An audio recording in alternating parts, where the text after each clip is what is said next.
Hi, everyone. You're listening to Keeping It Real with Janine, your guide to living an authentic, healthy life podcast. And I'm your host, Janine Strong. I never know whether to say host or hostess. Maybe somebody can elucidate that for me. Anyway, I'm your host or hostess, Janine Strong.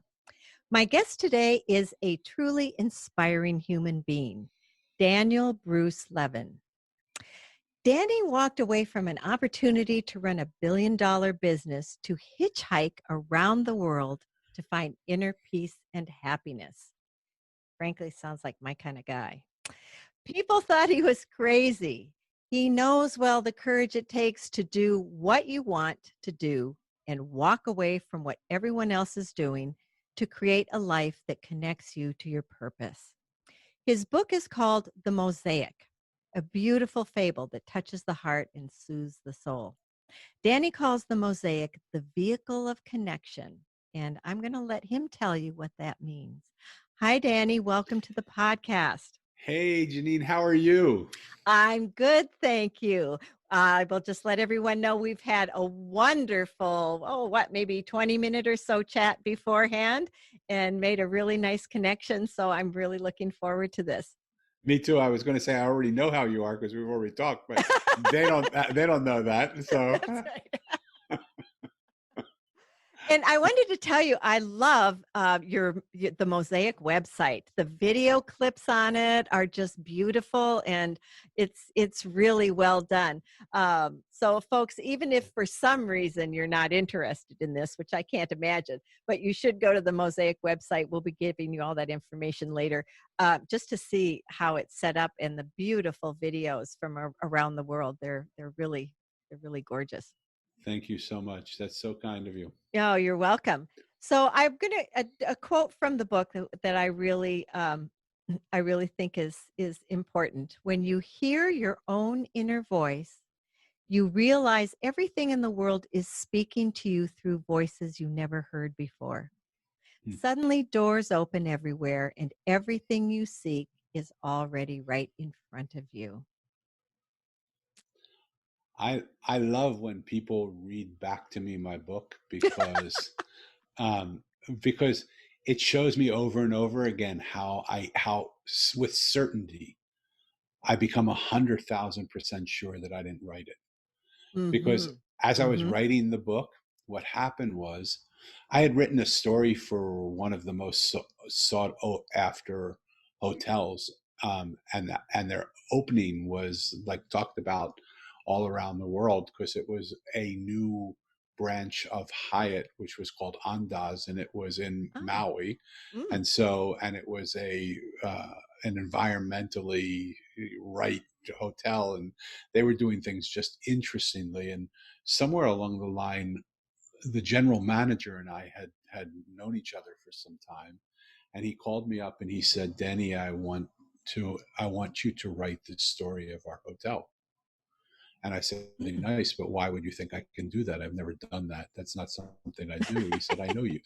He said, "I know you can do it." And I said, "Okay, I'll let's see what it takes." And so I said, "What is the story of your hotel?" And he said, "That's exactly it. We don't have one. We just bought this property. I believe the property has a story. I would like you to come here and sort of flush out with us the story of what this property is so that we can tell it to our guests and so that we can have something to share with them." So I went there and I walked the property with them, and they were building, and I asked them for their core values. I asked them why people came there, and they told me that people come to fall in love. So I Mm. created characters from their core values, and I created characters that told a love story. Oh, nice. And I did that in about 8 weeks. And in 2 months, I had written the story and finished it. Mhm. And we used it as a training manual for the hotel. And they had me come and talk about it. And this is a long answer to what was a short question. Pardon me. But I sat with the day before I was leaving. Now, I made up these characters, I made up the story. And the day before I was leaving to go there to do a training with their team, I'm walking along the beach, and a voice says to me, "What if you didn't make those characters up?" Ah. And I said, "What the heck are you talking about? I made the characters up." And the voice said, "What if you didn't? What if those characters used you as a way to tell their story? That the story they told through you was the story that needed to be told. What Mhm. if the people that this place is hiring are part of a family that got dispersed over the course of years? And this book and this place is drawing its family back together. So that Wow. the reason people are here is not because they're the best chef in the world, or not because they're the best housekeeper or the best front office or the best publicity person, but because they are dispersed family members of this family. And in coming together, the family will become whole, and the home of the family will treat other people in luxurious ways like they used to. So I thought, okay, this is, did I just like take some drugs or something, or what's actually happening? So I went there, and I'm doing this training, and this voice comes up in me, and I sort of pushed it aside because I thought, this is weird. Right. I pushed it aside, and as I'm speaking, I said, okay, I've been trying to push this voice aside, but I can't get it out of my mind, and so I think it wants me to say something to you. And as I'm talking to Mhm. them, I said, let me tell you with certainty, I made up the characters in this book. I built them from your core values. I did not hear them telling me anything. But yesterday, as I was walking along the beach, I told them the story I just told you. So I said, I want you to know that I made up these characters. But I have to say now, after that walk on the beach, that I have some hesitation that maybe I didn't. Maybe these characters actually came and told me the story and made me believe that I made them up. So you have an option here. Do you want to believe that you were hired here because you're the best chef, you're the best front office person, you're the best room person, you're the best salesperson? Or do you want to believe that you are part of this family that is being brought back together? Mhm. And I was speaking in a room of about 400 people. Oh my goodness. And from the back of the room, this big Kohana type guy starts murmuring under his breath, but loud enough that the people next to him can hear, Ohana, Ohana, Ohana. Ohana means family. Ah. And suddenly the people around them start saying, Ohana, Ohana. Suddenly, within the course of less than a minute, a room of 400 people are chanting with fervency this word Ohana. The Oh, this lights gives me the chills. the Mhm. lights in the room flicker off and on. The doors blow open. Oh my. The microphone system goes down. Uh-huh. And I said, like, I'm not going to say that I didn't, that I, I'm not going to say anymore that the chance isn't that this is happening, because look what's happening. Right. Oh So my I said, goodness. now imagine your responsibility as you come back as family to your family home from generations and generations and generations ago, where you've been dispersed all around the world, and you're back home, and you've been given the responsibility and the beautiful obligation to reopen your family home and invite the world into it, and to treat them as if they're guests in your home. Wow. Well, what happened from that is they told me months later that the service scores, that the way people felt attended to, was higher than any hotel Hyatt had ever had. Mm. And because they took the responsibility that this was their family. And it Mhm. wasn't just the spirit of the Hawaiian people, because they had another hotel 10 miles away that Mhm. had some of the lowest ratings of customer Interesting. service. Uh-huh. So all that isn't even about the mosaic. But what I'm trying to say through that is that I tried to write the mosaic, and I thought that I was going to tell now my story, and it would be easy because I wrote that in 2 months. This would be easy. This is basically my story. I can write my story shorter than that. Uh-huh. 2.5 years later, I'm sitting with this thing that just won't finish itself. Oh, wow. And I remembered this story of the Ohana. And I said to myself, I need to sit down with the characters in this book and ask them why they're not letting me finish. Mm. And so we're talking on Zoom. We don't have our cameras on, but in a Zoom call with cameras on, that's how I saw these characters coming, that they were all on my computer, like characters on a Zoom call. Oh, wow. And now I may have imagined them just like I may be imagining this conversation, Yeah. right? Oh, who But knows? Mhm. this conversation seems pretty real, right? Seems it. Yep.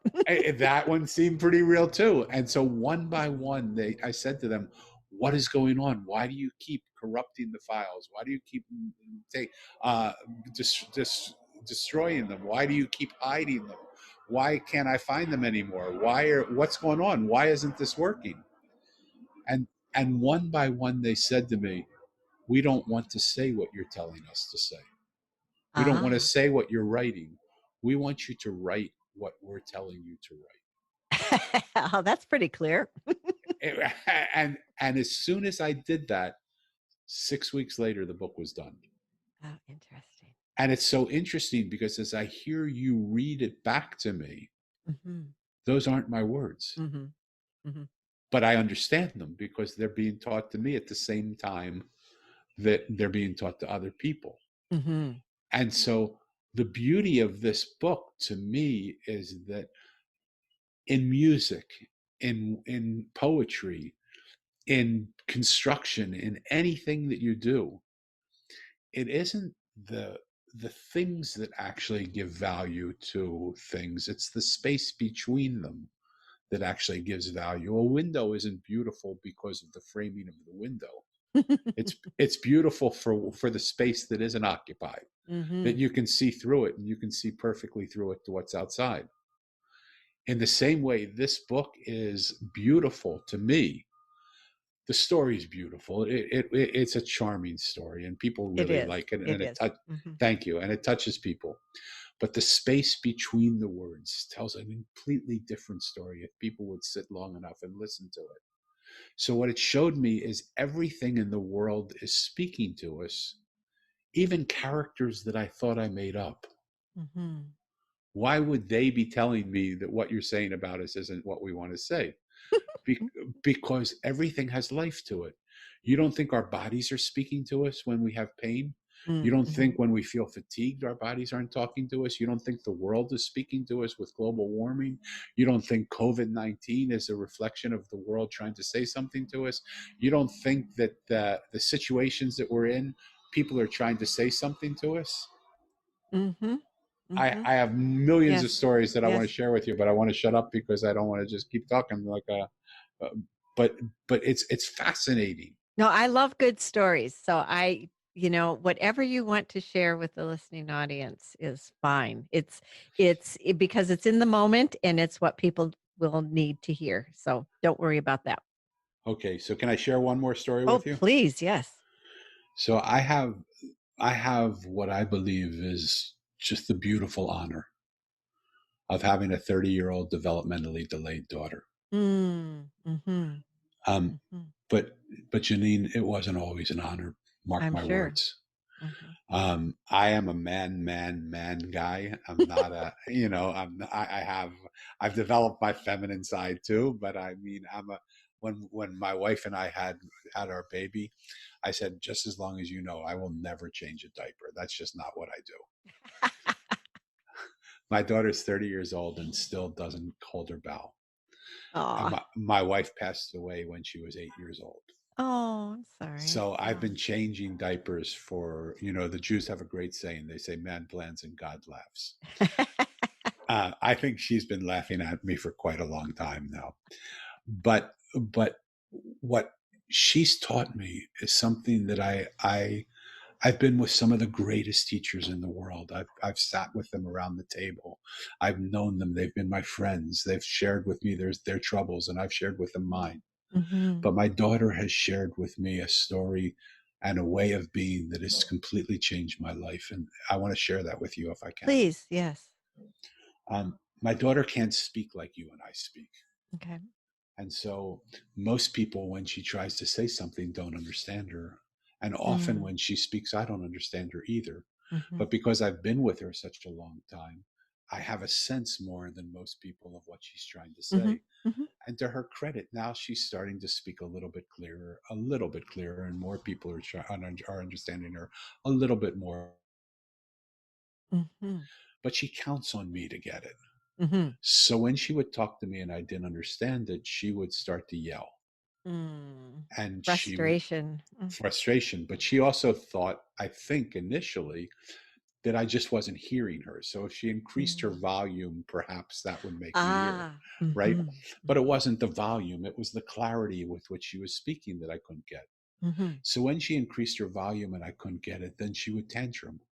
And we Mm. could be in the middle of a restaurant. We could be at a movie theater. We could be walking along the street. We could be at the beach. We could be giving her a bath. We could be with friends over at her house. Mhm. When Oh, she dear. got to that place, she would just tantrum. Mhm. And when her tantrum wasn't bringing her what she wants, she would come running at me and attack me. She would try and rip my shirt or bite me. Aw. And this went on for a long time. And Janine, I think I'm a fairly intelligent person, but I couldn't figure out what to do. Mhm. I didn't have any understanding of what was going on. And finally, um, it would happen sometimes three, four, five, 10 times a day. Oh, that's And hard. when it happened over a course of about 15 years, Wow. I mean, it's a long time we're That talking is. about. And I Yep. was by myself most of that time with nobody Mhm. to go to help me. Wow. So finally, in the midst of one of her tantrums and her rages and her attacks, I looked at her and I said, Elisa, you know how much I love you. You know how much I want to understand what you're saying. I can't understand your words. Will you speak to me without your words? Mm. Say what you want to say, but don't use words to do it. Do it another way.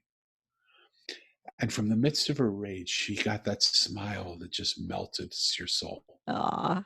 And she looked at me and in perfect English, she said, I am daddy. And I said, hold it. What the heck do you mean you are daddy? What are you talking about? And she said, I am talking to you without my words. And she put her finger to the side of her head, which made me understand that because she couldn't use her words, her ability to communicate telepathically was heightened. Mhm. She was Mhm. putting thoughts into her head, and I could feel that she was doing it. I just didn't trust it. Ah, So I said, you little okay. son of a gun, are you putting thoughts into my head? And he did what you did, but imagine her relief when she finally Oh my got through to me. goodness. God, yes. And Oh. we started laughing contagiously for 15 minutes.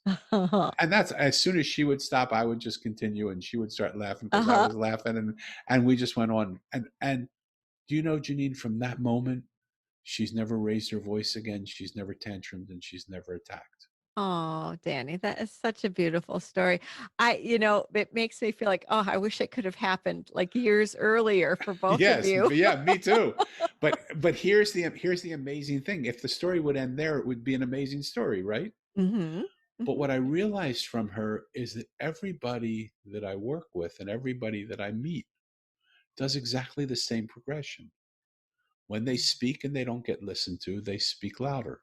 Mhm. When they speak louder and they don't get listened to, they try and create chaos. They try and create a scene. They try and disrupt something.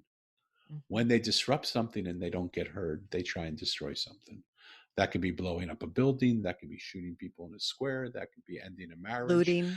That could Mhm. be looting. That could Mhm. be, look what's happening in our world right now as we're Ah, sitting here, I right? know.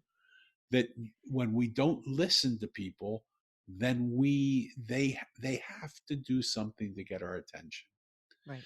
And what she taught me is that if we would only listen, and if we can't understand what they're saying, find a way that we can understand what people are saying.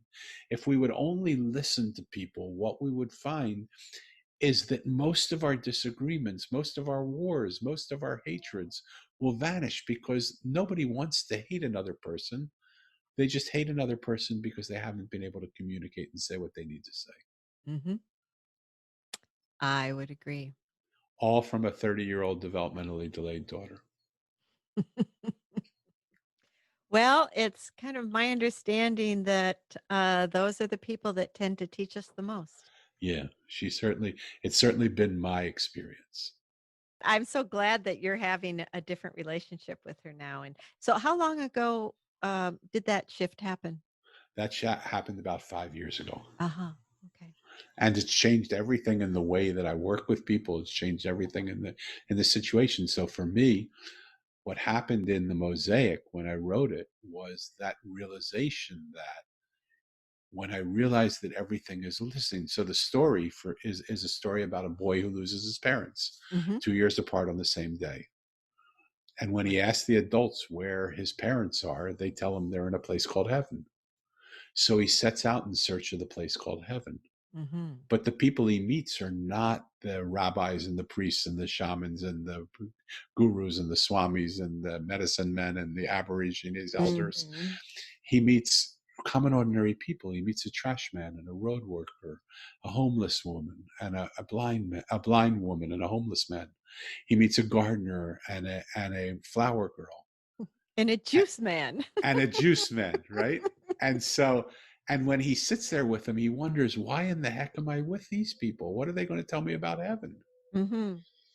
But he gets this voice that says to him, "You're with them, so why not just listen to their stories? You have nowhere else to go. Just listen to them." In every single case, Janine, what happens is when he listens to them, what he realizes is his first impression of them isn't at all what they are. Right. What he sees in them is a totally different person than the one he first saw. And when that happens over and over and over and over and over and over and over again with every character that he meets, he Mm-hmm. starts to ask himself, I wonder if the world that I see is the same as this. It's just the world that I see. It's not the world that is. Mm-hmm. What would I Mm-hmm. see if I could see the world as the way it is? And he looks over to his right and he sees a monk unzipping the sky. Mm-hmm. And the monk invites him to come through to a parallel reality where he meets the wise one. So I'll hold there as a trailer to the book in hopes that it's enticing enough that people will go out and buy it. Mm-hmm. It's Mm-hmm. called The Mosaic. It's available on Amazon. If you can't find it, it's The Mosaic. Daniel Levin put those in and you'll find it. But what it shows me is that the world we see is not the world that is. Nothing is as it seems. What we hear Mm-hmm. is not what is. What we see is not what is. So what would be there if we could slide left everything that we have believed? What would be sitting in front of our eyes then? Hmm. Do you have any strategies as to like how to do that? Totally. Oh, anything you'd Totally. like to share? Sure. Sure. We can make it more personal if you want to do that, but I can make it very, very common by just saying, have you ever seen that picture where it's a black and white drawing, Mhm. where one way you look at it, it's an old hag, Mhm, and the mhm. Yep. other way you look at it, it's a socialite? Yes. Okay. So that picture changed my life also. Hmm. Because when I first saw it, I saw an old hag. Right. And my friend said to me, "Well, do you see the young woman?" I said, "What are you talking about? There is no young woman here." Mhm. And they said, "No, take a look at it. Stay there with it." Because when I first saw it, I saw a young woman. I said, "That's not possible. I see it's an old woman." And he said, "You have to change your perspective." Mhm. And suddenly I changed my perspective, and all I could see was the young socialite. I couldn't see the old woman anymore. So what that told me is that in the very same picture, there were two ways to see the exact same thing. Mhm. Yes. What does that show me about the life that I'm living and the beliefs that I have? So what I say to people is when I work with them particularly is I ask them to tell me about the world that they see. Okay. And then I say to them, is there any chance, like, beautiful, thank you so much for sharing that with me. Is there any chance now that the way you see the world may not be exactly the way it is? I mean, any chance, even as small as it could be. Mhm. And normally people will say to me, yeah, I mean, there's certainly a possibility. I mean, it's probably, I don't think it's a big possibility, but it's the way I see it. It's the way I see it. And I think that's the way it is. But everything has a possibility. That's And I said, good. That's good to know people are open, at least a little right? bit open to the idea. Yeah, but they're sort of Right. closedly open, right? And I said, okay, what's beautiful then is let's you're probably right, and the way you're seeing it is probably right. But let's, for just the briefest of moments, open up the door to that possibility. What would happen if there was a small little crevice in the wall that you've put up of this is what the world looks like, that you could either peek through, or if there was a window that you could open, or a door that you could see on the other side of that wall. Mhm. Oh, there's not a door and there's not a window, but there's maybe a crack there. I said, oh, great, okay. Let's put your eye right up to that crack. Okay. And now imagine that you can see through that crack. What do you see? And I'm visualizing that, and I'm good, tell me. seeing okay, I'm seeing through it, it's all light.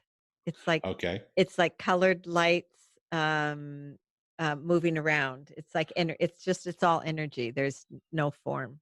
okay. So what I would do with you if we were working together is I would say, what you see now, try and enter. Mhm. So now that you see it, you're not bound by the wall that exists that keeps it from you. So slide your way through and enter that space. And now tell me what that space feels like. What's the density of that space? Does it have a taste? Does it have a smell? What actually happens? And Mhm. what normally happens is people come up with other possible ways of seeing the world that they never thought was possible. And Mhm. in that possibility, you just say, okay, so that took us all of about what, 20 minutes, 10 minutes, 5 minutes, an hour. Now Mhm. imagine what would be possible if we did the same thing again. Imagine now this world that you see that you never saw before. Is there any crevice in that? Is there any hole that you can peek through that you can see behind that? And keep going until you remove yourself and what you believe from what you see, so that Mhm. you just see what's there. In my book, it's the mirror maker. Mo Mhm. walks into the mirror store, and nobody knows the mirror store is there. So by the fact that he walks in, the mirror maker observes that he sees things other people don't see, Mhm. because it's sort of it's a fable, so it's one of those hidden luxuries that you have when you write a fable, that you can make it things happen. So Sure. but nobody else is in the store, and the woman who's running the store says, I was told this boy was going to come into my shop years ago, but I very few people come into my shop because they just don't even know it's here. Mhm. So she lets him walk around, and she lets him speak at what he sees, and he comes up to a mirror that is absolutely exquisite in his mind. It's made of bronze, and the mirror itself is made of bronze, and it's polished so beautifully that you actually see a reflection in the bronze that's your reflection. Mhm. And there are lights that shine on it in just the right way so that you see this perfect, beautiful image. And the mirror maker comes up behind him and says, I see you found a mirror you like. And he said, oh, yes, this beautiful mirror is beautiful. Mhm. You know, and she says to him, so what do you see when you look in the mirror? And he started to tell her all the stories that he saw of himself in the mirror. And she said, great, that's what you see. What I'm asking you to tell me is, what does the mirror see when it sees you? Tell me what the mirror sees when it sees you without your stories. What does the mirror see?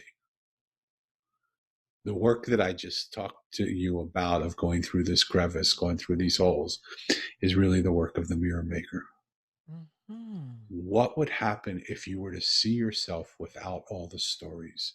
If you were to see yourself without all your belief systems? If you were to see Mhm. yourself without all these rationalizations and defenses and things that you've told yourself over and over again that are not possible, or that are possible, or that this is what I like and this is what I don't like? What the mirror just show you? Mhm. What you might see is something entirely different than what you do see. I would venture to say it's more than might. Yeah, okay. But I don't want to make it too hard for people. So what's just happened here in just this short conversation? One of the things we've saw from the stories that we've just shared Mhm. is that characters that I made up speak to me. So the world is speaking to us. Everything is speaking to us. Mhm. Things that we think that we see are real, maybe or may not be real. So how do we have the gumption to fight with each other about what's possible and what's not possible? How do we have the courage or the arrogance to say this is the way I see it and the way you see it is wrong? When Mm. in just Mhm. 20 minutes we see that we don't see the world the way it is. We see the world the way we are, Right. Through all of our filters, our right? beliefs, our upbringing, our education. And so what would we see and hear if we saw and heard what the world wants to tell us? Sounds pretty cool. Really cool. Mhm. Really cool. If you're at a pause, I have another story that I'd love to share with you. Sure, sure.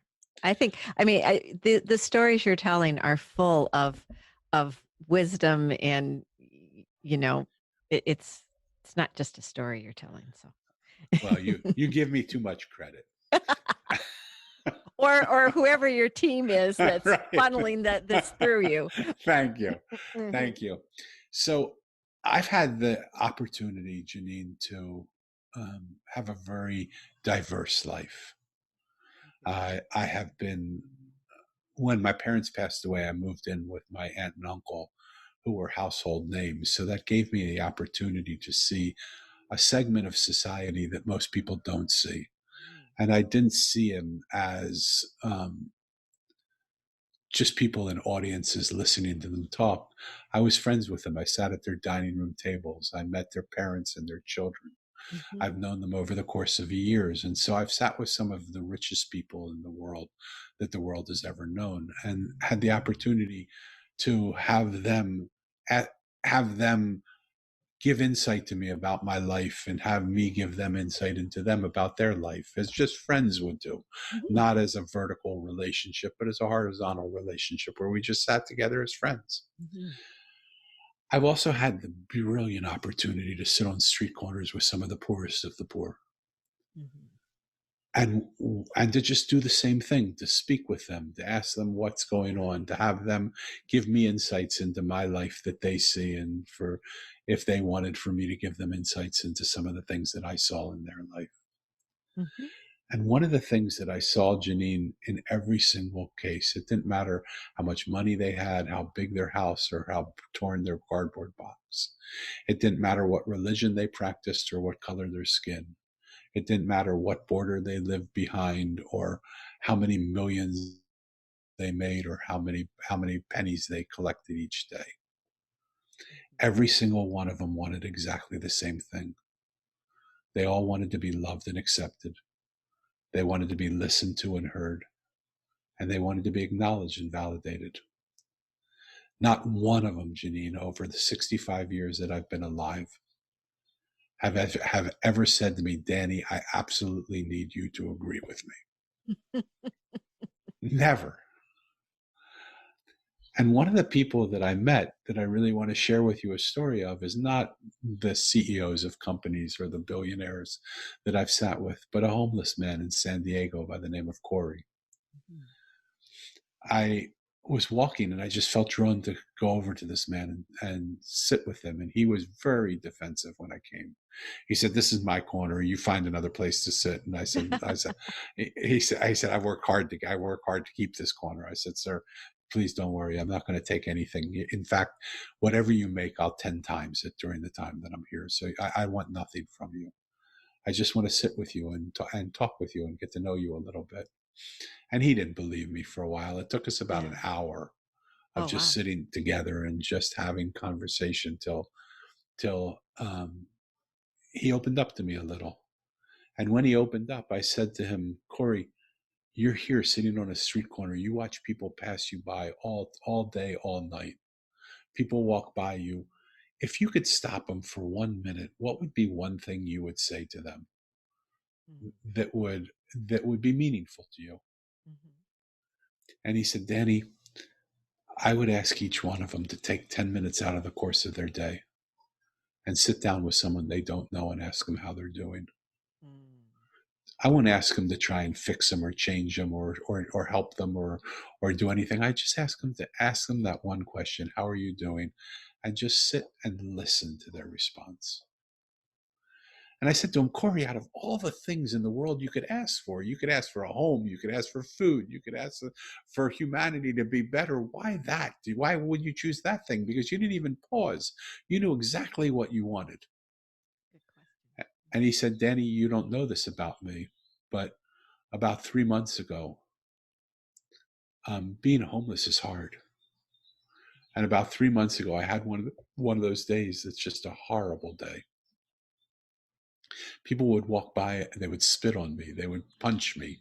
They would kick me. They would beat me up. They would yell obscenities at me. They stole the money that was in my hat. They would do all sorts of things to me. And I thought, gosh, like it's hard enough to be homeless, but these people hate me. So I made a decision that night to go around the corner because around the corner there's another street where it's less occupied. And it's dark there at night. And I was going to go around the corner in the darkness of the night and I was going to take my life because I just thought, what good am I doing here? Mhm.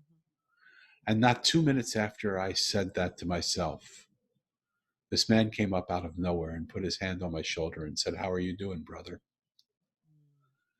And I said to him with tears streaming down my eyes, not so well, friend. And the man didn't walk away. He didn't run away. He sat there with me and he just sat down next to me and he held me. And he said, I'm here for you. Talk to me. Tell me whatever you want to say.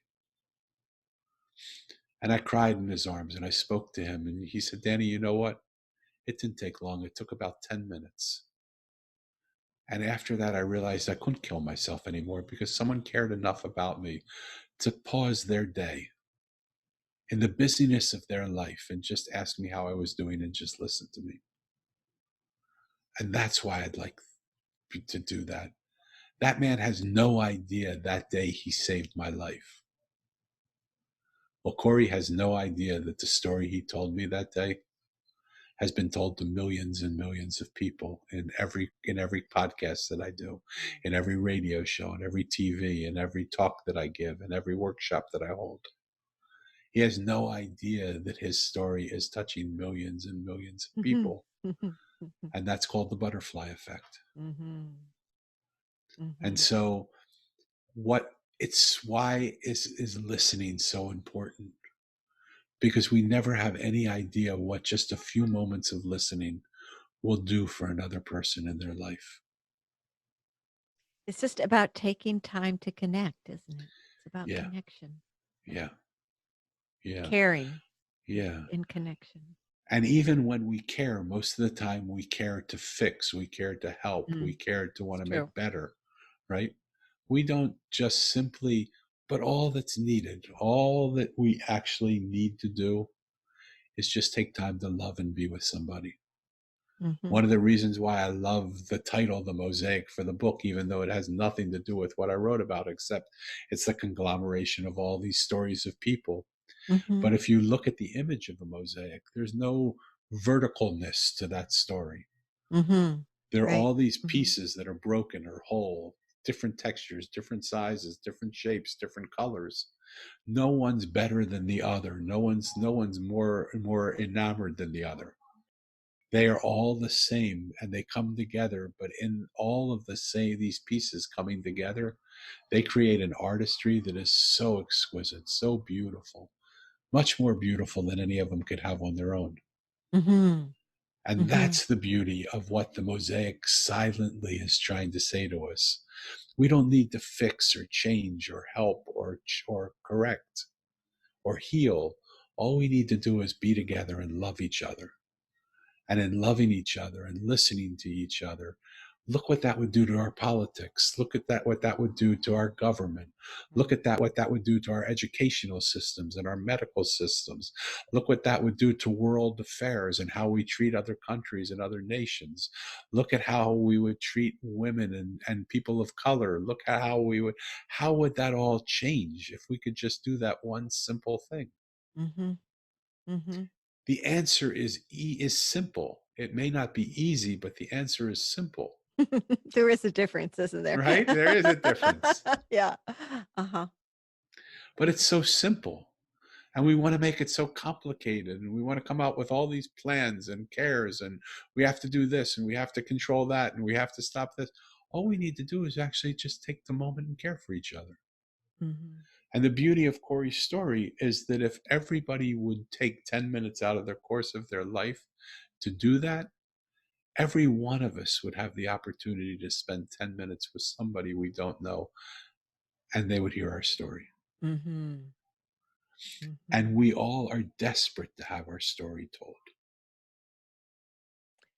That's true. We're all desperate to be heard, We to all want to be be heard. heard, visually, auditorily, Yeah, you know, and just touch. I love, one of the things that I love doing is walking down the street and making an effort to catch somebody's eye and just smile at them, yeah, or when I'm talking to someone, I like to just touch them, just yes, just to have that connection, just to create that connection. absolutely. I saw this beautiful YouTube video on Facebook Mhm. of a woman who blindfolded herself and stood on a busy street, Mm. and she just had her arms out open as if she was hugging somebody, and she Uh-huh. and she just stood there and waited. And at first, people just walked by her, and many people just walked by her. But then, slowly, one by one, people started to come up and just hug her, and she would hug them. And Uh-huh. she had no idea what they looked like. She had no idea what size they were. She had no idea what color their skin. But she was just there, hugging people. And someone sent me that video, and said to me, "I could see that you doing this." And I said, "So." I said, "So could I." Yes, I have to say, where I live, in the last week, everybody's just, started hugging again. And Oh wow, wow. in fact, yesterday I was somewhere and I went to hug somebody. I went, "Oh, is it okay?" And they're like, "Yes." Yes, yes. Well, we long for that physical touch, and whenever it will be okay for us all to do it again, wherever we are. Mhm. I think here's one thing, whether we grow from this or don't grow from it. Mm. Mhm. Yes. One of the things that we all will have is we will have the shared experience globally Mhm. of That's going true. through this together. Mhm. And nobody can take that from us. Mhm. What we decide to do with it, we'll all decide to do. Right. But there will never be a moment in our lives where we won't remember we went through this together. Mhm. That's true. That's true. What kind of scares me is how, like, just, not even talking about, whether they work to prevent viruses from being transmitted and stuff, but how masks depersonalize Yeah, us. yeah. And everybody's supposed to stay 6 feet apart, and it the psychological, emotional damage to me, I don't know. What's going to come out of that? I'm very concerned. So, and I agree with you. And yet, there are people on the other side of that equation that will say the whole civil rights movements that are happening right now are Mhm. because of the isolation that we've had, that nobody is out, that we aren't out working, we aren't out occupied, that Mhm. people are able to show up and protest, people are able to see videos of people with knees on someone's neck suffocating them, lynching them. Mhm. And it's put us into a different environment where what we would never see before, we are seeing now because that's all that we're able to do. Right. That is the plus. Yes. Mhm. Right. And, Mhm. and who would have thought that a global pandemic would become second page news to a race to race Mm. protests, Mhm. right? and Mhm. and like, what's next? Right? It's just like what is happening? And if you think about my daughter's lesson, Mm. speak, yell, tantrum, attack, Yeah. how much further do we have to let this go until we take the time to just listen to each other? Mhm. Actually, I did think when you were telling the story, I was thinking of what was going on. Yeah, yeah. The answer is simple. Again, may not be easy, but Right. how hard is it really to just love and accept another person, to just listen to and hear another person, to acknowledge the other person and validate what they're saying? You don't have to agree with them. Nobody, like I said, nobody's ever asked me to agree with them. Some of my best friends have belief systems that I would never in a million years believe. Mhm. But that doesn't mean they're not my close friends. Right. I love them because I love all the other things about them. And we agree that we're not going to agree on that, Right. Yep. Agree right? to disagree sometimes and Yeah. just leave it there. Yeah. And we agree to disagree, and we are okay with that. And if you look at a mosaic, the pieces are not put together side by side all the time. That's true. Yeah. Sometimes they just connect from one corner to another. And in that connection, that means most of the piece, one piece, and most of the other piece just don't agree with each other. Mhm. There's Mhm. only they only share the smallest possible corner of commonality. But that small corner keeps the mosaic whole and allows the artistry of the mosaic to be intact. That's the way we have to live life. So what I think I hear you saying is that small piece of connection is what we want to focus on rather than what our differences are? Yeah. Like, Mhm. when did it become right that we just point out how different we are from each other? We Mm. know that. I know that a black person has different color skin than I do. I'm a white guy. You don't have to point that out to me, but it doesn't mean that they're bad or good or right or wrong. Someone sent me this Harvard test that they do, and it tests our opinions and our belief systems in like 8 or 10 different areas: race and religion and Ah, borders. And interesting. it's Mhm. really interesting. And I think of myself as probably the one of the least racist people you could ever imagine. Me too. Mhm. But when I took that test, what it showed me is I have a high propensity that I enjoy being with people of lighter color than with people of darker color. Hmm. And I would have thought that. I would say that's just not true. But in the mind associations that I made, they have these pictures of faces, and they show pictures, and you have to say this is white or black. And you put with one finger if it's one thing, and another finger if it's another, or if it's good or bad. And so it just shows you what you think, and then they start adding concepts and words to those pictures, and they say what, and you have to determine what you think, if this is true or false. Mhm. And then you move. It tells you you have to do it faster. You got to go faster. They want Mm. immediate Mhm. instincts. Mhm. Mhm. And what we've grown up with, is what I realize is we've grown up with a world. Muhammad Ali has a really funny video on it that isn't funny, Mm. where he Mhm. says, "Mama, why are all the angels white, Mama? Where are all the black angels? Oh, Mama, why is the White House white, not black?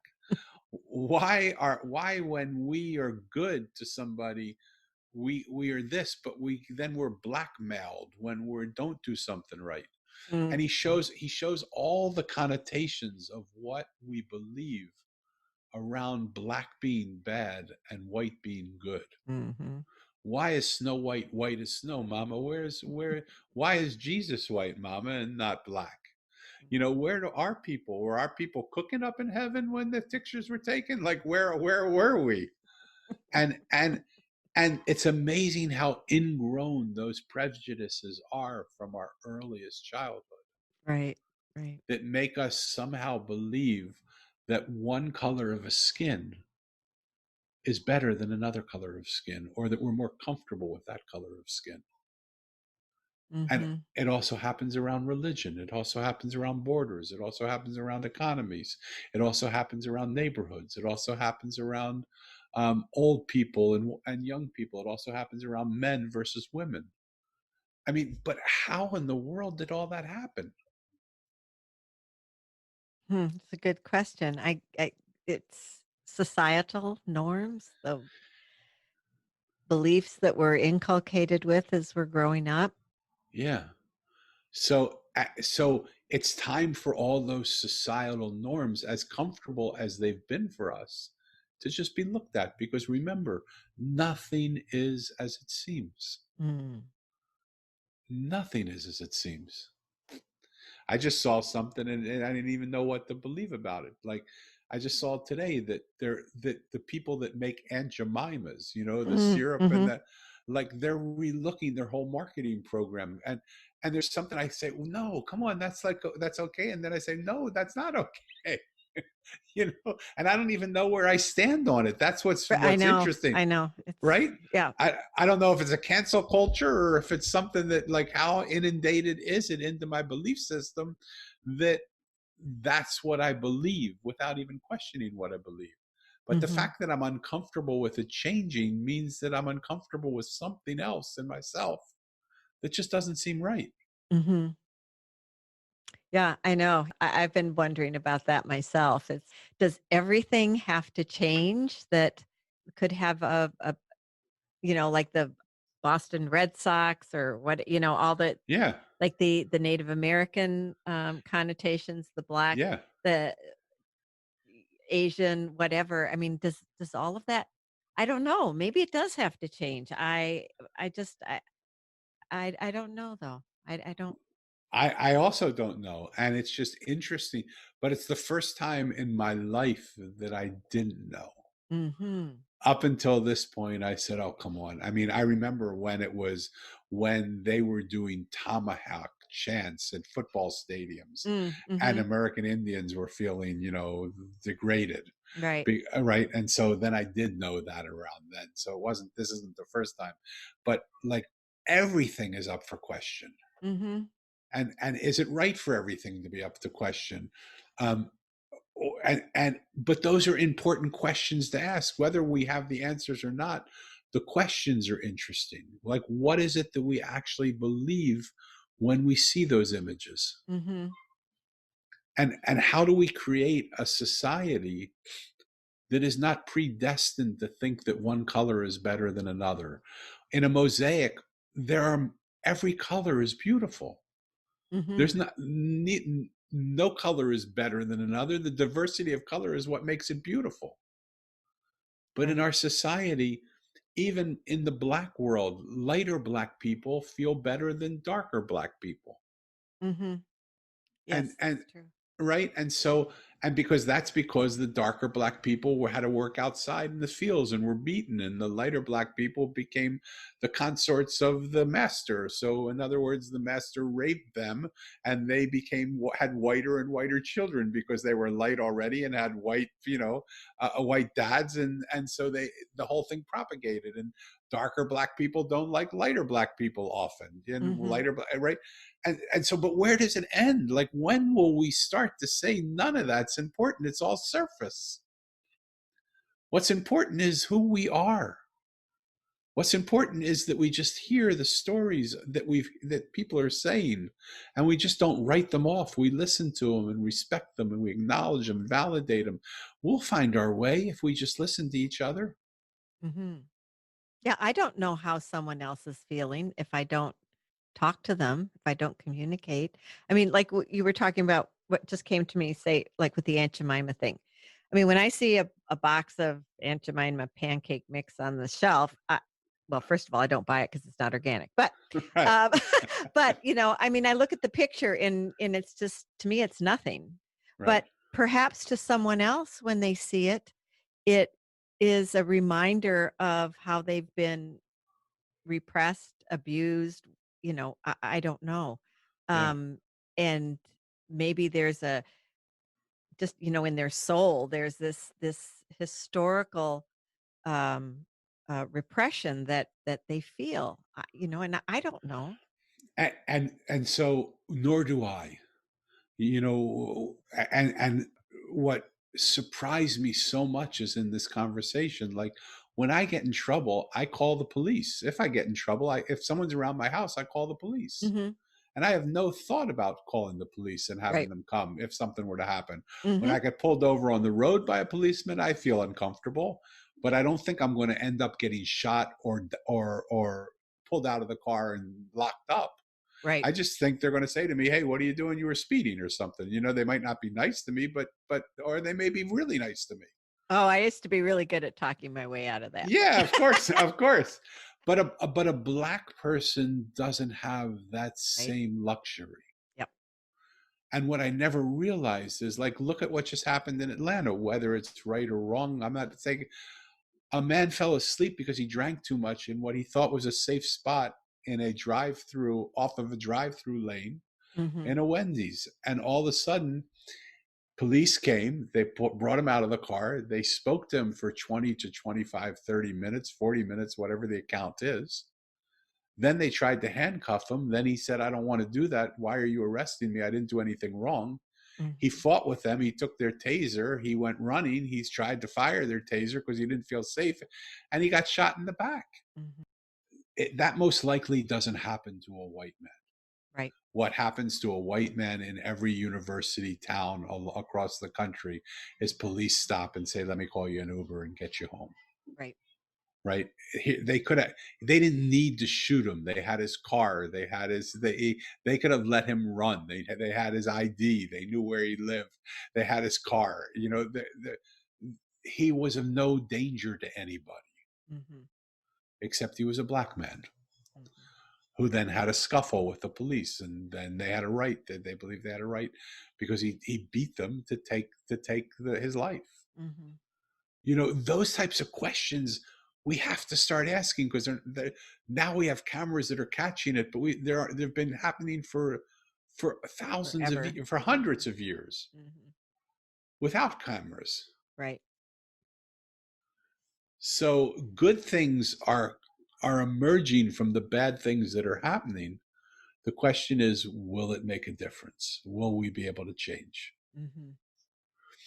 And until we take the time to listen to one another, until we take the time to care about one another enough, when I realized that everybody wanted to be loved and accepted, listened to and heard, acknowledged and validated, I realized that's something I could do. Mhm. I didn't need a college degree. I didn't need to be a minister in a religious organization. I didn't need to be a coach. I didn't need to be a government official. Right. That's something that every single human being can do. It's true. So why don't we do it? It's a good question. It's a very good question. Why don't we do it? What is the Mosaic strategy, Danny? The Mosaic strategy, we touched on it. Right. The Mosaic strategy is to create piece by piece, PEACE by PIECE. Oh, That that wasn't a typo. Okay. No, not a typo at all. That it literally is when we see the way a mosaic connects together, and some of the pieces only connect corner to corner. That means that everything, most of what they believe, the other person doesn't believe. But when Mm. we find where we agree with each other, when we find what we share in commonality, even though we have a different color of skin, when our children are hurt, we all feel bad. Mhm. Even though we have a different religion, when people can't afford to eat, we want to help them. Even though we live on a different border and we can't understand our words, when someone is sick and feels the need for someone to help take care of them, we all want them to be taken care of. Mhm. Those are far more important things that we share in common than the color of our skin or the border that we live behind or the religion that we practice. Mhm. But we've given the insignificant things importance and the significant things no importance. The True. Mosaic strategy is to realize that nothing is as it seems, that the lie has become so easy to believe we call it the truth. And the truth has become so hard to believe we call it a lie. Mm. And the lie is that we are separate, that we are not a part of each other, because we think in terms of bodies and forms and men and women and color of skin and other color of skin and where we're from, how much money we have. But quantum physics is telling us what religion has told us all along, what metaphysics has told us all along, that we aren't these bodies. We're energy that lives within these bodies. Hmm. And that energy is universal. That energy is not bound by the bodies. And that energy is that same energy that is in you, was in Gandhi, was in Adolf Hitler, was in Martin Luther King, is in Donald Trump, is in the protesters and the people they're protesting against, in the white supremacists and the Black Lives Matters. It's in Hmm. all of us. And until we can come together and just realize we are part of one mosaic, we are one race, the human race. Hmm. We are one people, united and strong. We all grew up believing united we stand, divided we fall, right? Hmm. Yep. Um, What the hell happened to I that? don't know. I don't Like, know. what the heck happened to that? We live divided we fall, united we don't even know what that would look like anymore. I know. It's like there's a fault line that keeps opening and getting wider and wider and wider. Yeah. And I think I even understand that. And I know we're going over. Is it okay to keep Yes. talking or Yep. okay? Hmm. Yes. I I, Because I I do want to ask you about the Mosaic Swarm. I'd like you to share that with people too. okay. Wow. Okay. So maybe we just go there because otherwise we talk forever and we could do that. Okay. And you know what? Maybe we'll have another podcast conversation. I love that. I would love that. That would be Um, great. Okay. so the Mosaic Swarm is an idea that just came up from research that I did with. I have a podcast also, and on my Hmm. podcast I had a guy by the name of Louis Rosenberg. Okay. Louis Rosenberg was someone has invented many things in virtual reality, but he's also found a way to use AI to make the human mind think smarter, bolder, faster, better, and come up with solutions that it would never come up with before. Uh-huh. And he did it by watching the way primitive species make decisions. Oh, He interesting. looked at the way fish move together.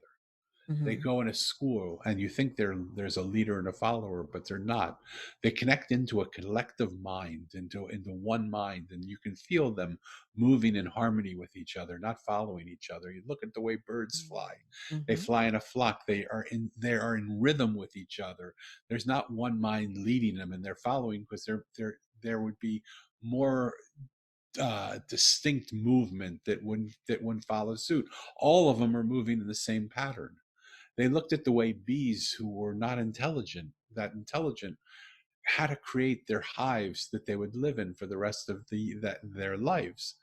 And they would send bees out, thousands of bees out into the world, and they would come back, and they would come together in the hive, and you would see them vibrating towards where they think a good place to be would be. And the Hmm. hive would move until there was no opposition, and then they would move. They would go to that place and build their hive. Hmm. So he wondered, is there a way to take the human mind, which is traditionally a vertical thinking mind, Okay. where we have leaders lead, fixers Hmm. fix, teachers teach, self help people help? Would there be a way for it to operate as a swarm, just like the birds and the fish and the bees? Hmm.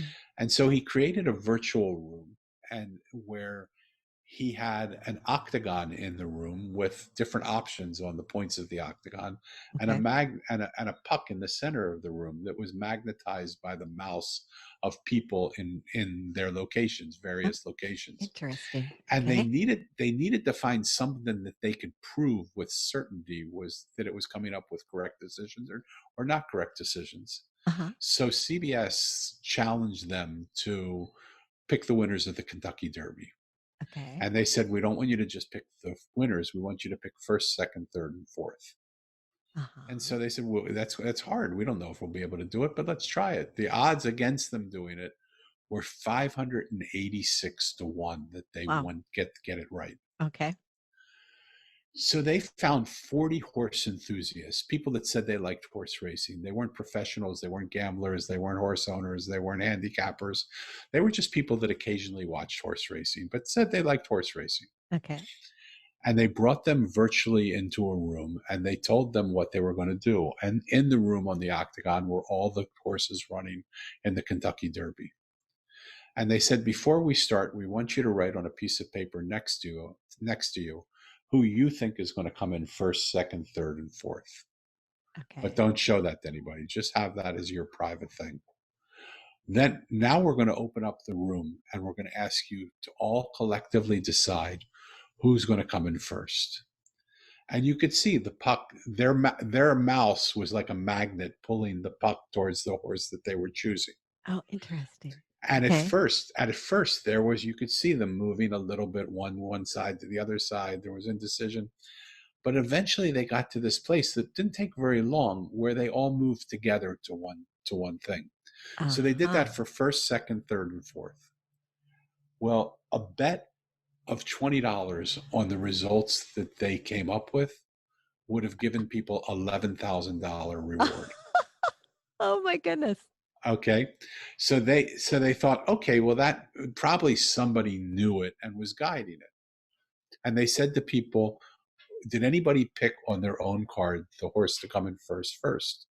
Zero people did. Oh, How now about how that's about interesting. how about for second? Zero people did. How about Ah. for third? Only one of the 40 picked the horse to come in third, and none of them picked the horse to come in fourth. Oh, now that is fascinating. Fascinating, right? Uh, So what they saw through that was that collectively we're smarter. We're able to see things that we're not able to see individually. And by coming together, the influence that we have on each other leads us to different conclusions. well, that And makes so sense. Mhm. right. And so they Mhm. started to do it in sporting events. They started to do it in things that were predictable. And they have a fabulous predictive analysis tool. And they created a gambling club where they charge people to come in, and they share with them the answers to certain events, and people gamble on it. So I went to them and I said, what a great way to make money. Fabulous. But do you think it could work in social issues? Mhm. Now And we're they getting to it. And they said, well, we would really like that, but we don't know. Nobody's doing that with us. So I said, how about if we do that together? And before COVID came, I was going to go around the country and around the world and sit on street corners in libraries and in convention centers and in corporate offices, in government facilities, in schools, in hospitals, in prisons, in homeless shelters. And I was just going to talk to people and get data. And I was Mhm. going to ask them, what would they like to see change in the world? And I was Mhm. going to try and give them options to choose from. Would it be homelessness? Would it be poverty? Would it be global warming? Would it be clean drinking water? Would it be racism? Would it be sexism? Would it be disease and healthcare? And I was going to try and collect data and get people to give me their opinions of what they would like to change. And then I was going to try and run these swarms with people. So I was going to ask anybody who wanted to be a part of the Mosaic Swarm that the fee to be a part of the swarm is $1 a month. Mhm. And I thought that everybody could afford $1 a month. So yes, there are countries where that $1 a month is like $1 billion to them. And Mhm. yes, there are people within our country where they can't afford $1 a month. But Mhm. what I know is that there are also people that $1 a month is nothing to, and they could afford $2 or $5 or $10 to give a scholarship to those people who couldn't afford it. Right. And the idea is that we would try to amass a minority of 1 billion people. Mhm. Because of the 8 billion people that live in the world, 7 billion of them most likely are going to think I'm crazy. Right. And they're going to think you're a communist, or this isn't going to work, or what are you trying to do, or what the hell, this isn't, this isn't socialist. What are you trying to do? Uh-huh. What I'm trying to do is create a we the people world where Mhm. we the people decide what it is we want to solve, where we the people decide how we want to solve it, and where we the people fund the solutions that we come up with. So that if we had $1 a month from 1 billion people, that would be $1 billion a month that we can invest in whatever the things are that the people wanted us to invest in. Mhm. There would be no board of directors. The people would be the board of directors. There'd be no Mhm. one to answer to. So we might make some mistakes. We might get it wrong or not quite right for 5, 6, 8, 10 months. Mhm. We might throw away $10 billion. But all you'll have lost is $10. All I'll have lost is $10. Mhm. But Mhm. collectively, we'll be getting closer to finding solutions that we have not come up with for hundreds of years. Mhm. So this is something you're just starting then? This is something I'm just starting. Oh, and so how can people if they're interested, how can people it's a good segue for this. I How love. can how can people connect with you and learn about more about this and be a part of it if they'd like? So I have two websites. One Okay. is the mosaiconline.com, the Okay. mosaiconline.com, MOSAIC online, ONLINE.com. And on there, you'll see the swarm. And you'll also see a contact where you can say, I want to sign up for your email, I want to sign up for your mailing list. Or you can do that also on danielbrucelevin.com. Okay. And And there will be links on the podcast website to all of this too. and at those places you can also get my book, The Mosaic, because in some ways that's the start of it all. Okay. Or you can also get it on Amazon. So that would be the way. Connect with me, reach out to me, tell me what. I'm here to listen to people. So if you feel like you haven't been heard and you want somebody to listen to you, just write me. Mhm. Okay. Wow. That's quite a lovely offer. M Yeah. most people feel like they haven't been listened to. Another thing I just want to say that I wrote down, the connections you make determine the life you live. Yeah.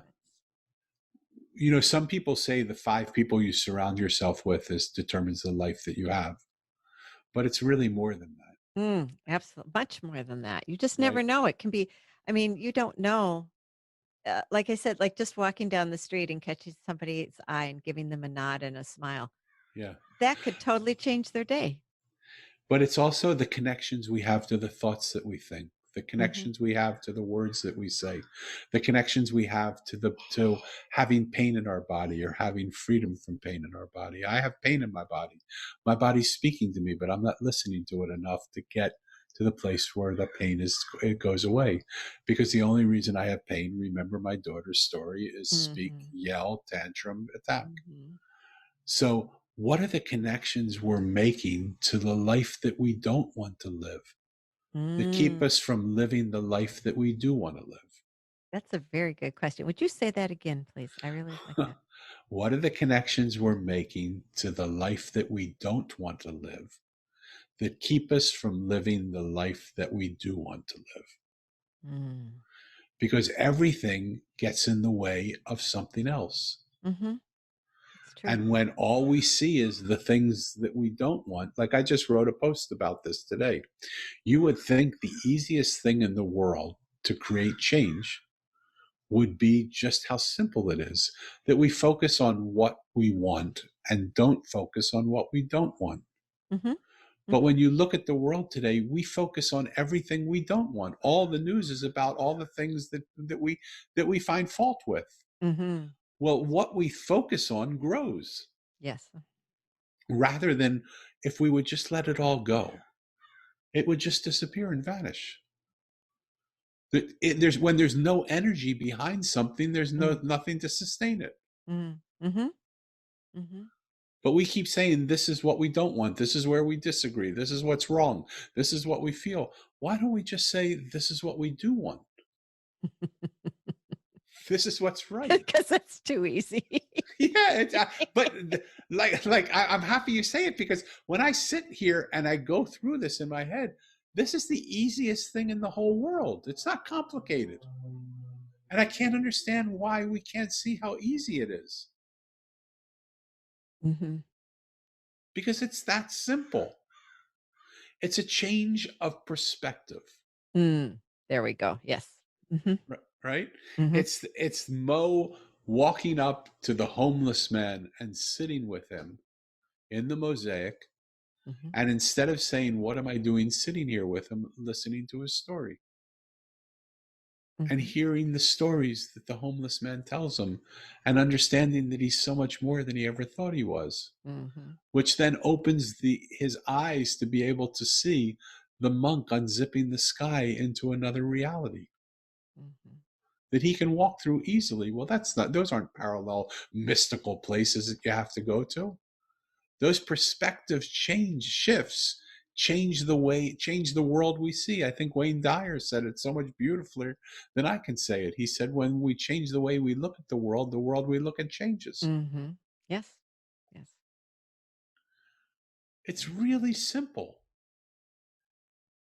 I think as human beings, we like this. On some level, we like things to be challenging and hard and Yeah, difficult. I remember when I was in college, and I was studying psychology. They took two professors, both who took the same exact point. One who worked to simplify it as much as possible so that people could get it as easy as possible, and another that made it as complex and as hard to understand so that nobody understood it. And they asked the people in the class who was smarter and who was the better professor and whose knowledge was who had this thing right and who had it wrong. Mm-hmm. uh, Over 80% of the people said the one that they couldn't understand was right and better. Mm-hmm. It was the Interesting. same exact point. Wow, Danny, this has been wonderful. I have so enjoyed this. Me too. I really would love to have you come on again. It would be Yeah, my honor. this has been really really fun for me and just such good information. And I think, well, I mean, it's important at any time, but it seems like especially right now that this is even even more important for people to get and to really try to do their best to live this, um, and to really really make the effort to connect and find points of commonality, as opposed to how we're different in whatever way. Thank you so much for having me. And again, I think, just a great starting place, which makes it so simple for people to start to ask some of these questions, is just to get the book, The Mosaic. It really is sweet. I'm enjoying reading it. I haven't had a chance to finish it yet, but I'm going to, and I've really been enjoying it. Thank It you so really is much. nice. You're very welcome. Thank you so much, Danny. I really appreciate your being on. My You honor. take care. You too. Okay. Bye. Thank you, Daniel Levin, for sharing yourself and the work that you do with us. I really appreciate who you are. The podcast website is realjanine.com, where you can listen to or download episodes and click on links to my guest information. And as always, remember, Janine is Janeean. To subscribe to Keeping It Real with Janine, go to your favorite podcast provider and check out my podcast YouTube channel that has video slideshows of all of my conversations. Do you know someone who would benefit from my conversation with Daniel Levin? Please share with your family and friends and pick up the Mosaic and have a good read. I think you'll enjoy it. Thanks for listening and take care and be well.